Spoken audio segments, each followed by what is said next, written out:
Welcome to the Life at Next podcast. Thanks, Matt. Nice to be here. Yeah, nice to have you on, Tom. So do you want to introduce yourself?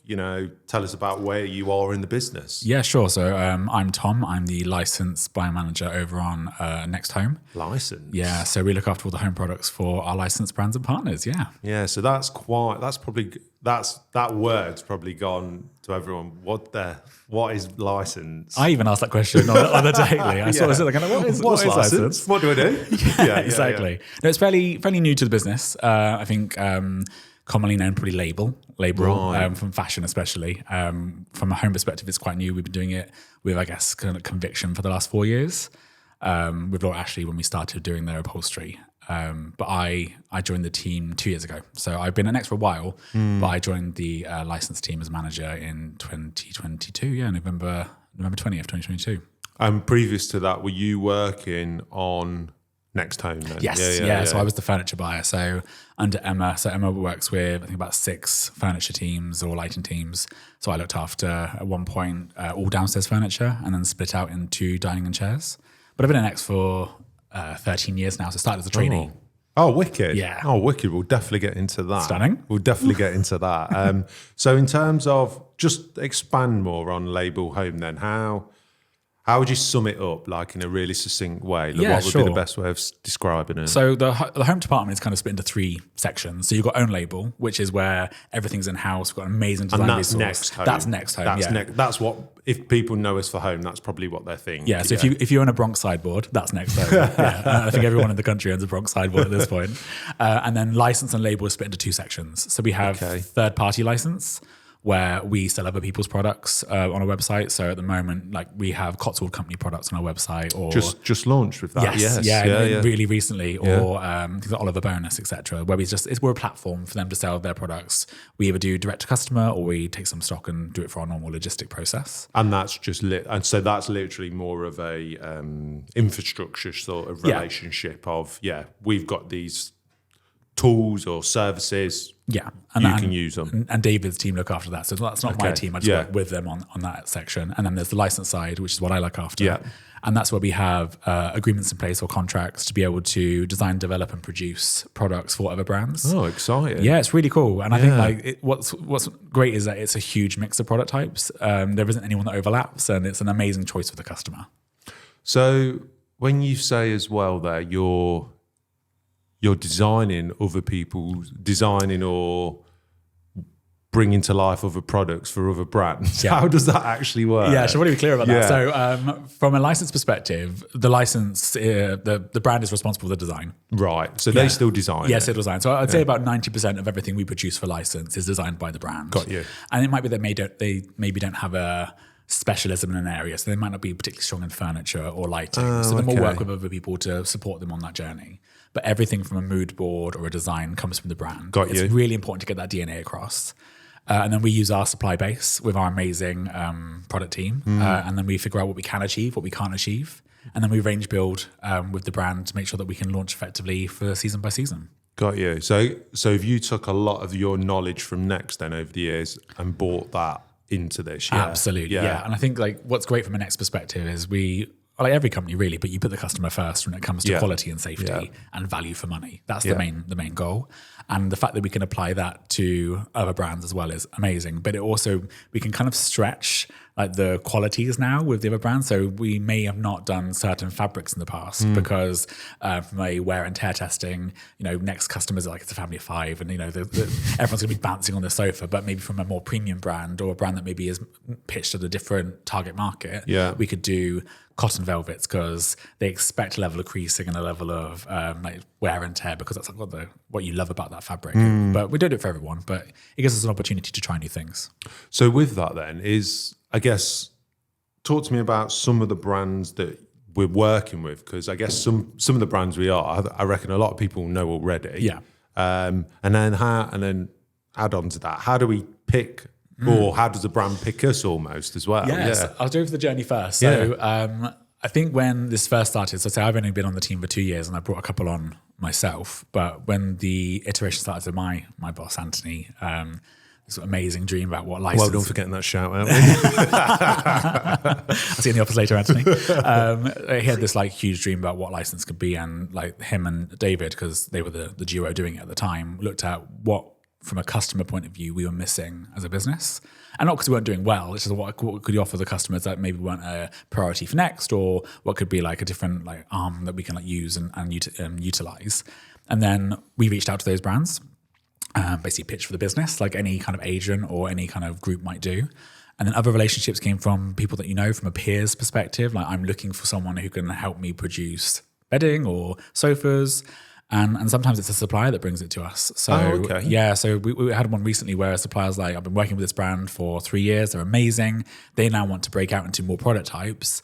I can't do that for them, but you can. Yeah. Do you want to have a conversation? And this is a supplier that we work with on other departments. So it isn't like a weird relationship that we just kind of corrected. It was a case of actually Next can offer something that I can't offer.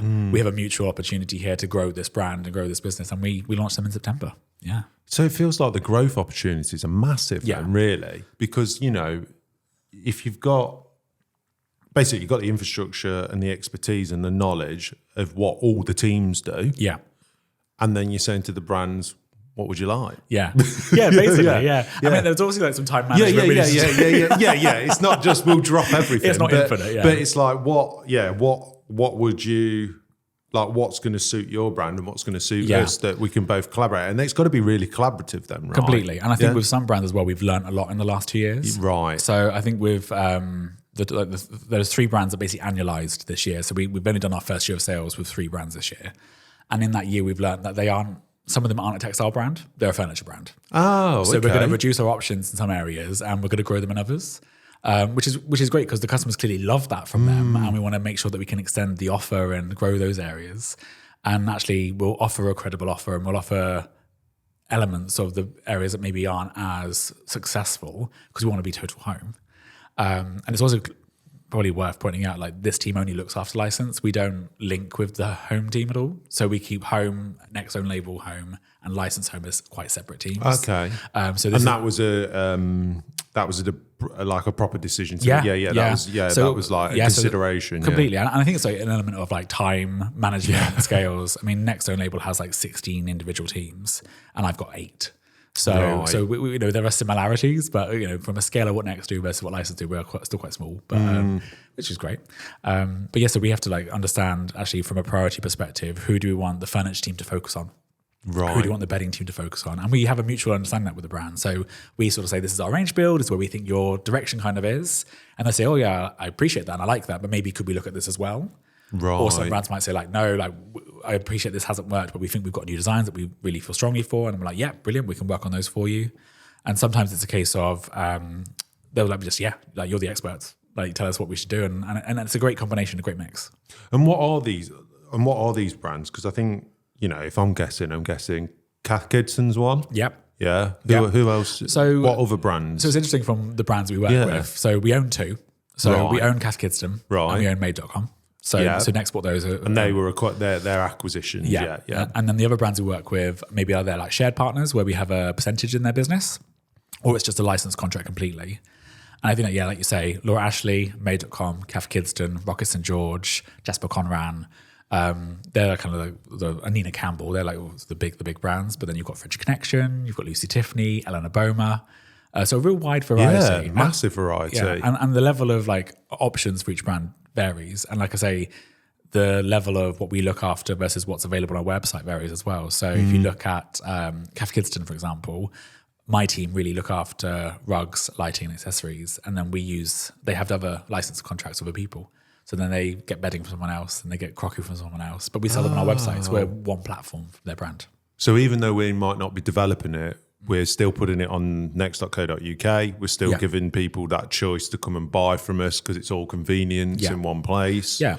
And then I guess as well, because obviously brands like Cath, they've got fashion as well. Yes. And I guess some of our teams might be, our fashion teams, they might be working separately with them as well. But again, it's still, to the customer, it's still all there. Yeah, exactly. And I can say that label home and label fashion do work in parallel. Yeah. We have like similar interests and we want to make sure we grow brands together.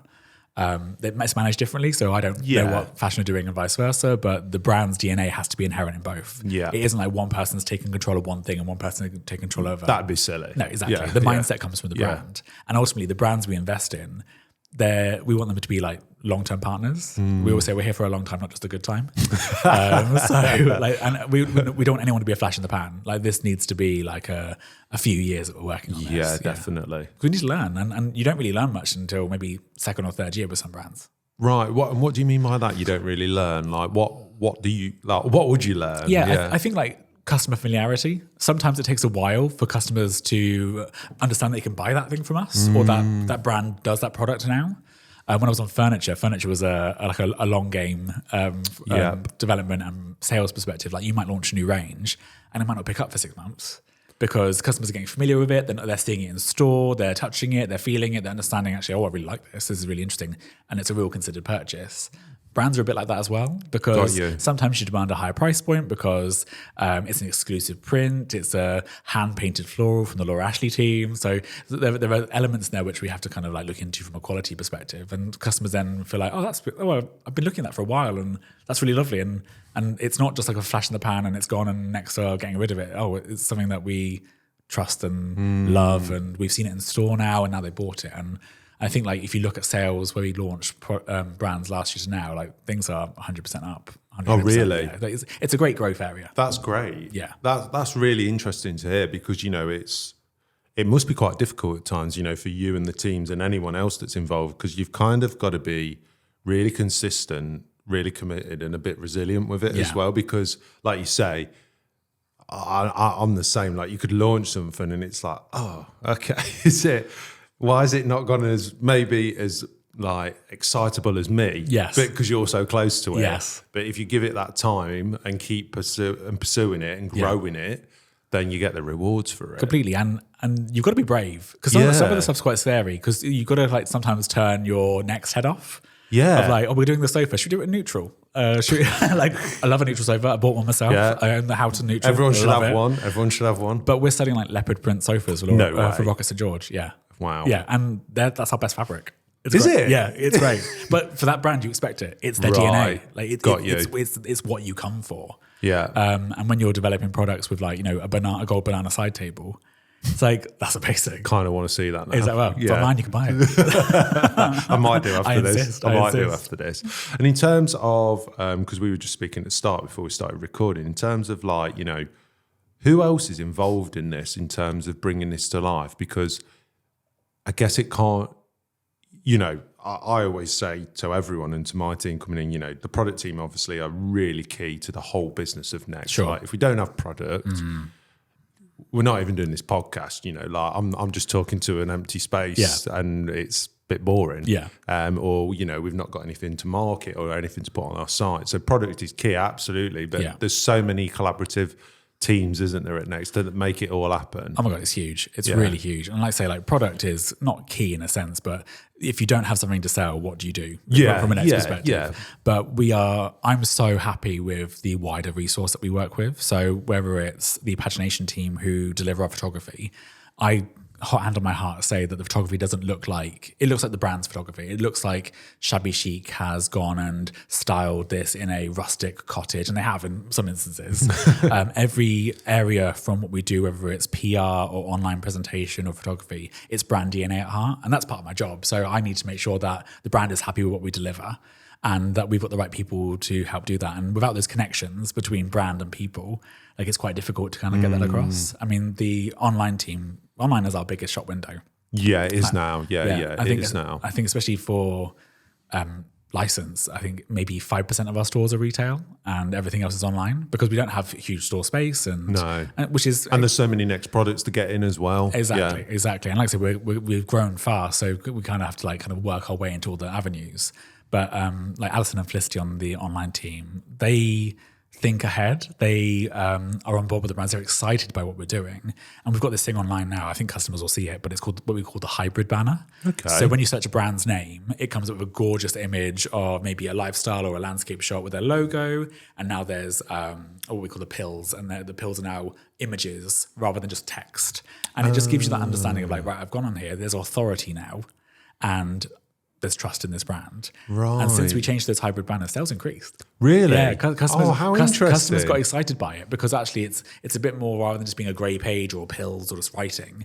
Oh, like now there's an emotional connection to the imagery versus what I might buy. That's really important. Yeah, really important. And I say, like, I'm so thankful for what the work that Felicity and Alison do, because if we didn't have them, I think we would struggle for sure. Definitely. And even when we launch a brand, so, you know, when we do our launch days or our PR days, so Nick, Olivia and Natalie, like they run like our PR events, and every event is unique. So we hosted a late night disco for Rocket St. George in London. Nice. We did a flower arranging day for Shabby Chic in a floral nursery, where Rachel gave amazing, Rachel, the owner of Shabby Chic, gave amazing kind of insight into her business and her process and her ethos behind her brand. Jane and Lucy were there from Rocket St. George, and we were like, you know, we were dancing with like influencers and customers, and we were like around the product, like, you know, we were featuring and highlighting. But that's a real outside of the box process. Yeah. And that's something that I couldn't do. I couldn't bring that to the table. Yeah. And without those extra teams, it'd be absolutely a nightmare. Honestly, it was amazing. But don't you think that's indicative of like the whole culture of Next as well, that then comes back to it? You know, that's when I hear that, it's kind of like, I'm almost not surprised. No, completely. Because I'm like, well, yeah, that's what we do anyway. Completely. Yeah, obviously, like you say, we're not getting disco balls No. every launch, but I think it doesn't surprise me that there's that level of collaboration For sure. coming to something new as well. And it's never done through, it's something else. No. Like you said, with Felicity and Alison. yeah. There's an excitement with it as well. And I think that's the thing, like we do Next really well. Yeah. Like that's the thing. And like you say, like the wider team that Next has, whether it's finance or logistics, whatever it is, we do Next really well. Yeah. But what I was so excited by and applauded was the fact that we also do the other brands really well. Like it wasn't like a Next event hosted by for these brands. It was actually, these are the brand events. Yeah. And it doesn't feel like that. And that's the key thing. Like this isn't the brand by Next or the brand for Next. It's, oh no, the brand just happens to be with a Next team on the Next platform.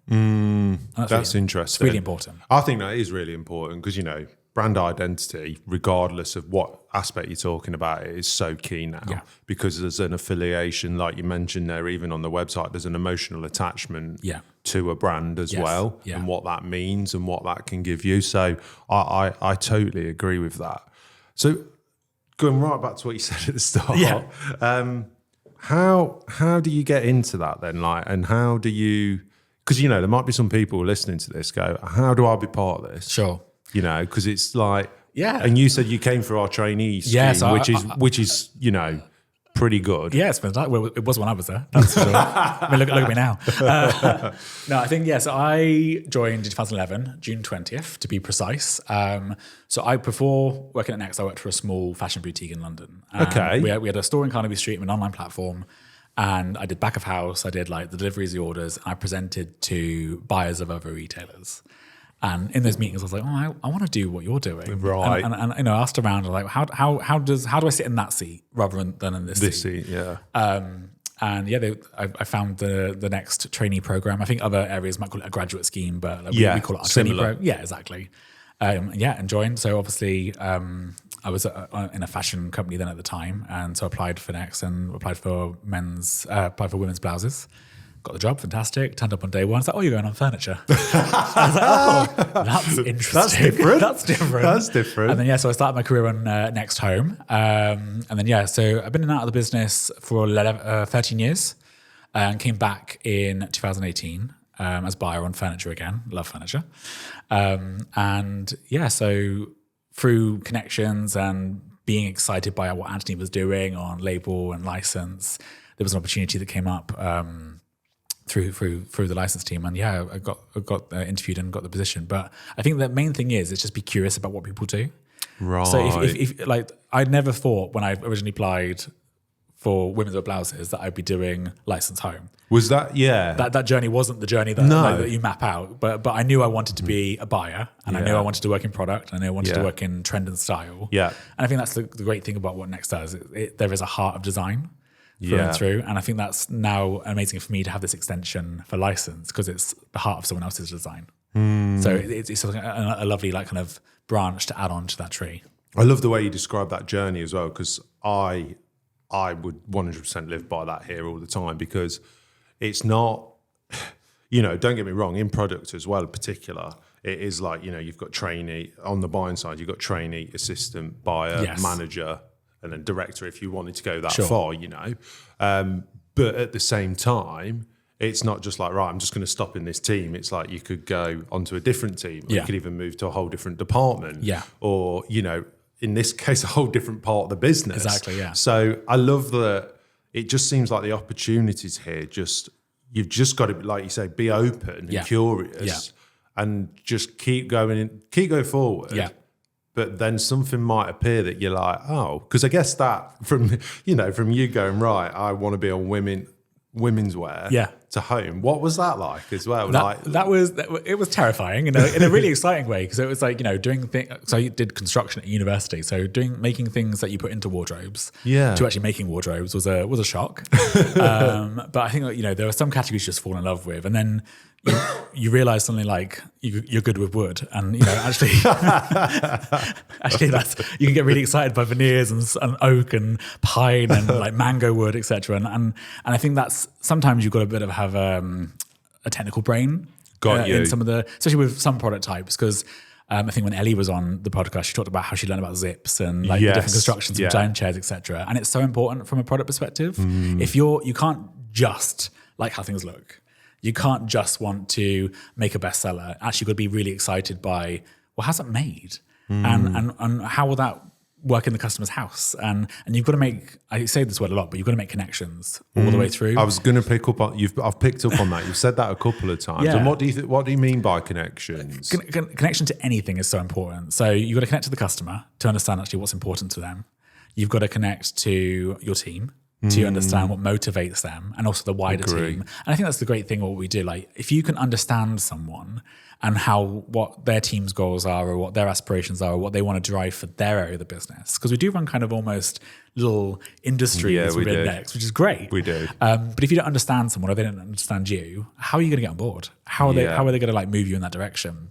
And I think that's the key thing. Like, obviously being friendly and fun and everything is an amazing thing that you can have. And I'm not saying that I am that person, but I'm definitely that person. But you've also got to be able to like work hard and deliver and all those other elements. But if you only work hard and deliver and you don't connect to people, it can be quite lonely. Yeah. And if you only connect to people and don't work hard and deliver, you can be seen as maybe not serious within. So it's definitely a good balance. A really good balance. Yeah, for sure. I'd agree with that, because I definitely think sometimes I know I'm guilty of, I'll just try and like get my head down and work through and be like performance focused. Yes. But just remembering that to either bring people on the journey or to, connect with people and keep building those relationships is quite, important. And celebrating the wins is just as important as celebrating the losses. Yeah, 100%. Because you just have to move on and get on with it and try something new. And like, especially with like label and license, we're learning so much and we're going to make mistakes. And the brands are going to make mistakes with regards to maybe a design direction they're taking themselves in. But as long as we can learn from it, it's really exciting. And I think you just got to be upfront and honest. And then connection then to the brand is really important. If you don't know who the brand is, how are you going to deliver their look or their feel? Especially in this role. Especially in Label Home, because you're not just focusing on one brand either. No. It's not like you just are homing on Next. You put a lot of caps on. Yeah.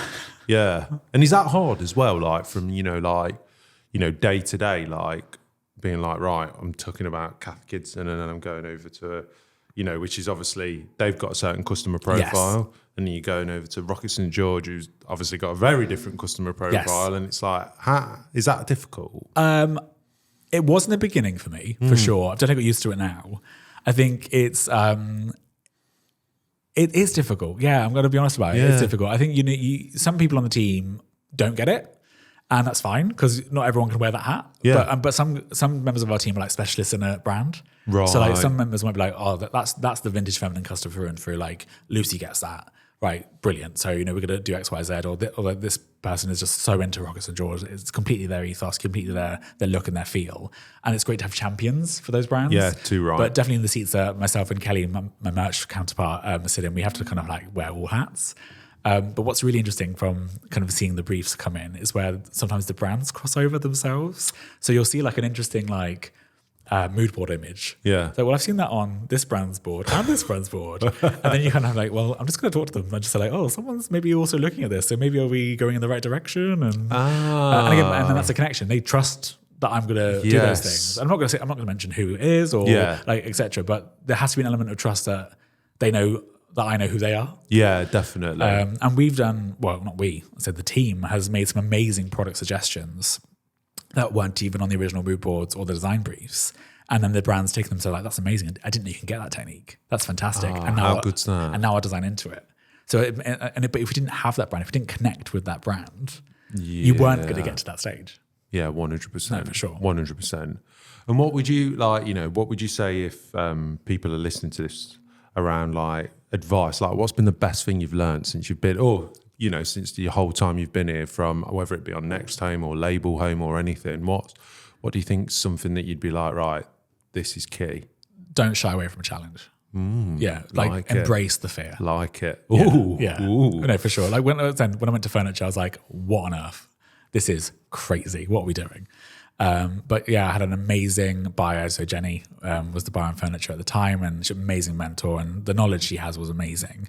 And I learned so much. And if I kind of went in with a bit of a dismissed attitude, or I was like, well, I'm just going to sit here for a bit and try and make my way to another department that is more aligned with my original core values or my beliefs. Which you easily could have done, by the way. Completely. You could have just kind of, like plodded along and then gone, right, I'm going to go over there when there's an opportunity. Exactly. But the fear was amazing. And it was a case of like just sitting in that seat and going like, right, how am I going to be the best at this? And then moving into license, I had no concept of license prior to taking the job. And I was like, right, well, this is great. What are we going to do? But if you don't embrace the fear, you can't like learn. And it might not have been a fit, but luckily it was.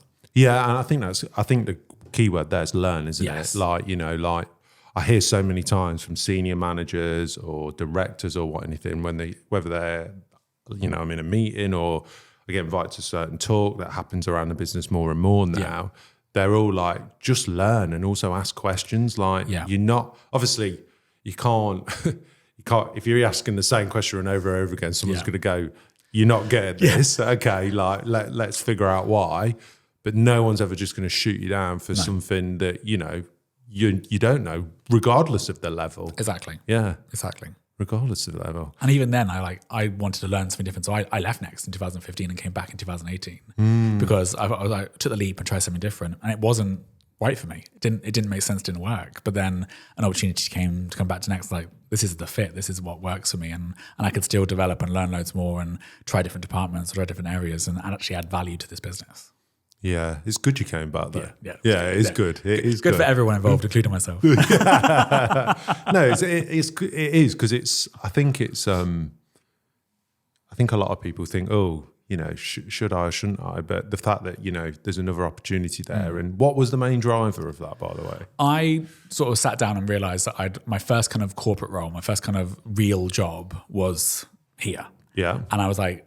At that time, when I said I came in from fashion, came into home, I had not a midlife crisis, I'm not that old, but I had a crisis of faith and said should I just try something different and see actually is this long term what I wanted? And I went into a similar product area for a different company, and actually it was the product that I loved at that point, not like the company, not the business side. No, exactly. And then through the few years that I was working with the other place, I was actually I miss Next. Nice. And I think they say the cliche thing is you miss the people and everything else, but the people are amazing here. They really are, and it's not just about the team specifically, but I say again the connection. It's just this amazing bond you get from when you work really hard and you play hard and you fail fast and you succeed well, and that can't be replicated in some instances. And that combined with what Next can do from a systems, logistics, and kind of customer offer is unparalleled. And I knew from sitting in certain seats that this is the company that's going to do well, and I want to do well with them. Wow. Well, I think that's a great place to end. Yeah. Wow. Yeah, there's the clip.